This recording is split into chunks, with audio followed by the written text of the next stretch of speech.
Sir आज जे आहे ते अर्थसंकल्प जे आहे ते जाहीर झालं आहे. केंद्रीय अर्थसंकल्प कसं बघताय तुम्ही या सगळीकडे? टॅक्सेशन पॉईंट ऑफ व्ह्यू बघेल मोठी अनाऊन्समेंट केली आहे. आपल्याला आता 12 लाख इन्कमपर्यंत टॅक्स लागेल नाही आणि सॅलरीड वर्ग असेल तर 12,75,000 पर्यंत इन्कम टॅक्स भरायचं येईल नाही आणि सॅलरीड इन्कम याच्यामध्ये कॅपिटल गेन्स कवर नाही होईल आणि स्लॅब पण आहे जे 25 लाखपर्यंत. ते मागील जे टॅक्स होता ते 12 लाखच्या पुढे पण 70,000 ते 90,000 रिलीफ मिळणार आहे आणि हे सगळा रिलीफ देऊन गव्हर्नमेंटच्या 1 लाख करोडचा नुकसान होणार आहे. जे आपण ते लई मोठी घोषणा आहे. ते मागील 20 वर्षामध्ये आम्ही बघितलं नाही की एवढा गव्हर्नमेंट नुकसान करून असा टॅक्स रिलीफ देईल. मोठा मोठा पॉझिटिव्ह आहे. अपेक्षा होती पण अपेक्षाचे वरील हे बेनिफिट मिळालं आहे आणि इकॉनॉमीला हेल्प करेल. हे पैसा जे सेविंग होईल ते सेविंग ज्या इन्व्हेस्टमेंटमधून परत येईल इकॉनॉमीला बेनिफिट होईल. काय वाटतं अजून सर्वसामान्यांना या बजेटमधून काय बेनिफिट वगैरे भेटलं आहेत की नाही भेटलं आहेत? कारण फक्त टॅक्सच नाही, लिथियम बॅटरीज असो, शेतकऱ्यांचा विषय असो, बाकी सगळे विषयावर पण त्यांनी बघितलं आहे. पण तुम्हाला असं वाटतं ह्या बजेटमध्ये सगळ्यात मोठं टॅक्सच असा मोठा विषय आहे? टॅक्सच विषय आहे आणि बाकी इंडस्ट्रीच्या बेनिफिटसाठी बी लई अनाऊन्समेंट आहे. पण ते काय होईल ते त्यांच्या इम्प्लिमेंटेशनवर आधारित आहे. अनाऊन्समेंट एज्युकेशन फील्ड, MSME अलग अलग सेक्टरमध्ये केले आहे. नक्की त्यांच्या अगर इम्प्लिमेंट झाले तर बेनिफिट आहे. एवढं कमी केलं आहे आता, एवढं एक्झेम्पशन दिलं आहेत लोकांना. काय वाटतं तुम्हाला गव्हर्नमेंट पण ह्याच्यामध्ये भारताचं नुकसान होईल की भारताचा प्रगतीच होणार आहे? आता जे टॅक्सशिवाय जे चेंजेस आहे त्यांच्या आधार बेनिफिट थोडा होईल पण त्यांच्या बेनिफिटसाठी आधार इम्प्लिमेंटेशनवर डिपेंड आहे. तर तुम्ही एक पॉलिसी बनवली पण ते इम्प्लिमेंट कसा होते.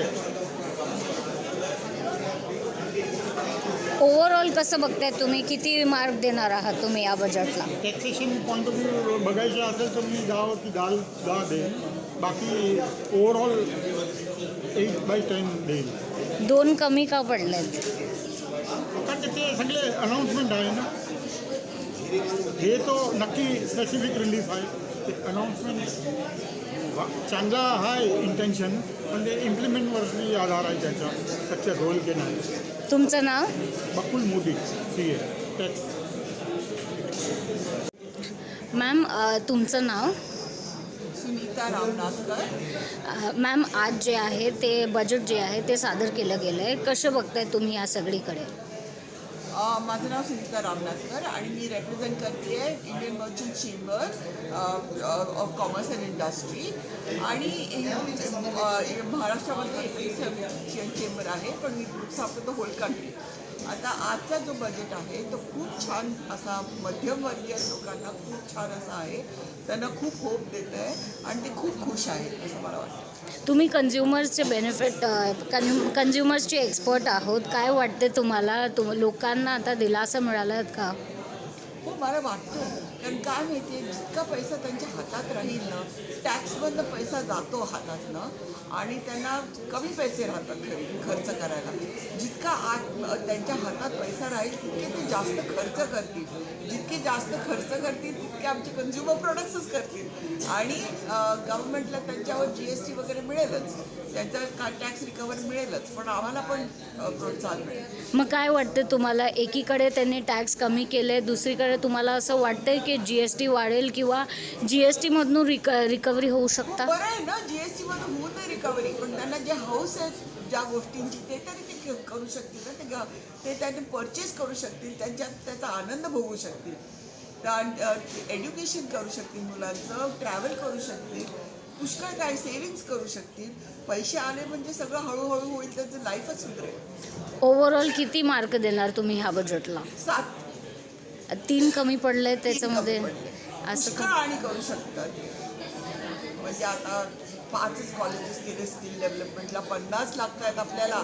आपलं एवढं यूथ आहे, त्यांना चॅनलाइज करायला, त्यांना स्किल डेव्हलप करायला, त्यांना मेन स्ट्रीममध्ये आणायला 50 कॉलेजेस तरी पाहिजे आणि सगळे फॅकल्टी शिकवायला पाहिजे त्या मुलांना. त्यामुळे ते मुलं काहीतरी करू शकतील देशात. म्हणजे तुमचं असं म्हणणं आहे का की टॅक्स तर चांगलं केलंच आहे सरकारने, पण बाकी सगळी ठिकाणी जे आहे ते 5 कॉलेजेस सुरू केले तर ते 50 करायला पाहिजे. हळूहळू ते पण होईल असं मला वाटतं, पण मार्गी तरी लागलंय बजेट असं मला वाटतं. मॅम, आजचं अर्थसंकल्प बजेट जे आहे ते जाहीर झालं आहे. कसं बघताय तुम्ही या सगळीकडे? हे खूपच प्रोग्रेसिव्ह बजेट आहे. फोकस विकसित भारतवर आहे, युवावर आहे. आमचे जे शेतकरी आहेत, आमचे किसान आहेत, आमच्या अन्नदात्यावर फोकस आहे. महिलांवर फोकस केलं आहे त्यांच्या एम्पॉवरमेंटसाठी. आणि ओव्हरऑल इन्फ्रास्ट्रक्चर, ग्रीन एनर्जी, सगळं फायनान्शियल सेक्टर खूपच प्रोग्रेसिव्ह आहे. याच्यामध्ये 2-3 मुद्दे जे आहेत ते म्हणजे एक म्हणजे कापसाच्या शेतकरी उत्पादकांना आता भाव मिळणार आहे, चांगलं भाव मिळणार आहे. दुसरा म्हणजे लिथियम बॅटरीजवर त्यांनी उल्लेख केला आहे. आणि तिसरं टॅक्सेशनच्या विषयावर त्यांनी असं सुद्धा बोलले की आता 12 लाखापर्यंत एक्झेम केलं जाणार आहे. म्हणजे जे लोक 12 लाखापर्यंत त्यांना आता टॅक्स नाही पे करणार. मग कसं बघताय तुम्ही या सगळीकडे? फोकस बजेट आहे. पहिलं तर टॅक्सवर बंद आहे. माझीला खूपच सुविधा दिली आहे. 12 लाख हातात दिलं आहे. जेवढी तुम्ही पैसे हातात घेणार तिथे खर्च होऊ शकतो, स्टँडर्ड ऑफ लिव्हिंग वाढू शकतो, परत इकॉनॉमीमध्ये जाणार. म्हणजे हे फिस्कल डेफिसिट मेंटेन करण्यासाठी खूपच छान आहे. तुम्ही बॅटरीज सांगितलं, EV बॅटरीज आहेत, लिथियम बॅटरीज आणि टेक्नॉलॉजीवर फोकस करतात. टेक्नॉलॉजीवर फोकस करतात, युनिक भारतसोबत आम्ही फोकस करतो. आणि हे राष्ट्रीय किसानसाठी सांगितलं. किसान तो आमचे अन्नदाता आहेत, शेतकरी. त्यांना रिबेट दिले लोनसाठी, इन्शुरन्ससाठी, पैसे डायरेक्टली त्यांच्या हातात यायला. हाय यील्ड सीड्ससाठी खूपच progress. Last but not least अजून एक प्रश्न असा आहे, महाराष्ट्राला काय मिळलं आहे? कारण महाराष्ट्र जे आहे ते फायनान्शियल कॅपिटल आहेत आणि एवढं प्रोग्रेसिव्ह स्टेट म्हणून आणि एवढं फायनान्स जे जनरेट करत आहे, तुम्हाला असं वाटतं महाराष्ट्राच्या लोकांसाठी या बजेटमुळे काय झालं आहे? त्यांना काय फायदा मिळाला? बजेट ओव्हरऑल बजेट स्टेटवर नाही. महाराष्ट्र फायनान्शियल कॅपिटल आहे. फायनान्शियल कॅपिटलसाठी लोन रिबेट दिली आहे. स्टार्टअपसाठी एंटरप्रेन्योर्सला रिबेट दिली आहे. त्याच्याबद्दल टेक्नॉलॉजी आणि AI आणि रिसर्चला खूपच युवा पिढी आहे, त्यांच्यासाठी फोकस केली आहे. फोकस प्रोग्रेसिव्ह झाला ना. तुमचं नाव? Sheetal Kalro, deputy director general IMC. Sir, आज जो है वो बजट जो है वो रिलीज़ किया गया है 2024-25 के लिए. कैसे देखते हैं आप इसे? तो मैं इस बजट को इंक्लूसिव डेवलपमेंट फोकस बजट कहूँगा. इसके 4-5 कारण हैं. सबसे पहला तो ये है कि MSME जो है वो अपने भारत की इकॉनमी की बैकबोन के अंदर है. तो उनके लिए एक फंड क्रिएट किया गया है और जो क्रेडिट गारंटी क्रिएट की गई है, उससे पूरी इकॉनमी को एक प्रगति मिली. दूसरा जो है, हमारे देश की महिलाएं जो पहली बार एंटरप्रेन्योर बन रही हैं, ये वुमेन एम्पावरमेंट के तरह हुआ है कि उनको 5 साल तक के लिए लोन दिया जाएगा. इसलिए वो महिलाएं SC/ST की जो महिलाएं हैं, वो भले ही बहुत पढ़ी लिखी नहीं हुई, लेकिन उनके पास आइडियाज़ हैं और टैलेंट है, उनको आगे लाने के लिए ये स्कीम बहुत अच्छी है. तीसरा, एजुकेशन के ऊपर. एजुकेशन में क्या हुआ है कि 50,000 अटल टिंकरिंग लैब्स जो हैं उनको ब्रॉडबैंड दिया जाएगा, जिससे एजुकेशन सेक्टर में भी बहुत बढ़ोतरी मिलेगी. इसी प्रकार से IITs जो हैं वो ग्लोबल ब्रांड बन चुके हैं और उनको भी एक्सपैंड करने के लिए इसमें प्रपोजल्स हैं. और उसके बाद देखा जाए तो हेल्थ केयर में कई दवाइयाँ ऐसी हैं जिनको प्राइस कंट्रोल से मुक्त किया गया है, खास करके कुछ दवाइयाँ जो एंटी कैंसर दवाइयाँ हैं. उसके अलावा इंश्योरेंस सेक्टर की जो कंपनियाँ हैं उनमें फॉरेन डायरेक्ट इन्वेस्टमेंट 100% अलाउ किया गया है. और उसमें एक स्मार्ट स्ट्रेटजी ये लाई गई है इस बजट में कि जो भी प्रीमियम वो कंपनियाँ कमाएंगी उसको उसका निवेश हिंदुस्तानी में किया जाए. भारत में किया जाना चाहिए, जिससे हमारी इकानमी और इम्प्रूवमेंट हो। और आखिर में कहूँगा कि हमारे देश में और पूरे विश्व में एक सबसे बड़ी चैलेंज है और रिस्क है वो है क्लाइमेट चेंज। इसके लिए इस बजट के अंदर क्लीन टेक के ऊपर प्रपोजल लाए गए हैं। तो हमारी कई कंपनियां जो है क्लीनर टेक्नोलॉजी यूज़ करेंगी, जिससे प्रोडक्ट बनाएंगी, मैन्युफैक्चर करेंगी, और उससे जो है डीकार्बनाइजेशन होगा और भारत का जो प्रॉमिस है वर्ल्ड को नेट ज़ीरो की तरफ जाने का, वो एक्सेलरेट होगा।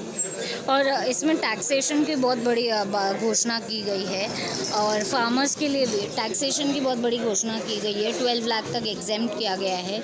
लिथियम बैटरीज़ के ऊपर बोला गया है। और जो कॉटन के बारे में है, कॉटन फार्मर्स को भी रिलीफ दिया जाएगा, इससे कहा गया है। कैसे देखते हैं? सो लिथियम बैटरी फिर से एनवायरनमेंट के ऊपर है, तो ईवी जो है उस सेक्टर को बूस्ट मिलेगा। उससे पेट्रोल से चलने वाली और डीजल से चलने वाली कारें कम होंगी और डेफिनेटली डीकार्बनाइजेशन होगा और क्लीनर टेक्नोलॉजी होगा। दूसरा कॉटन को है, जो हमारा देश जो है वो कृषि प्रधान देश है, तो लाखों हमारे जो फार्मर भाई हैं उन लोगों को इससे बहुत फायदा होगा।